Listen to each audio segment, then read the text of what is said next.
వచ్చింది చుక్కలు నెలకు రాలిపోయే వేళ దిక్కులు అన్ని పేలిపోయే వేళ సింగపు నడకల సింగారి రూపాల మృత్యువు వచ్చింది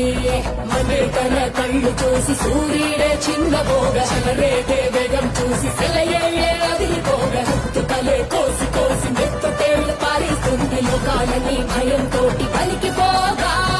ఔరు గాలిలాగా వచ్చరా నిన్ను నరికి పోగులెట్ట వచ్చరా రామగా కలిసి వచ్చరా నిన్ను ఇంటి వేరే కాలి వచ్చరా రే రే రే విలయ ప్రళయమూర్తి వచ్చింది ఇదే కాంచన మరణ మృదంగమ్మై చీర్చవచ్చే కాంచన చేసిన సభను ముగియు వరకు రెప్పలకేది కులుకు కులుకు అదిలిస్తే నిన్నే బెదరు కదిలొస్తే నూనె అదురు కంటి ఎరుపు చూడు చూడు ఆరిపోని సగలు రేపు ముష్కర ముక్కలు ముక్కలు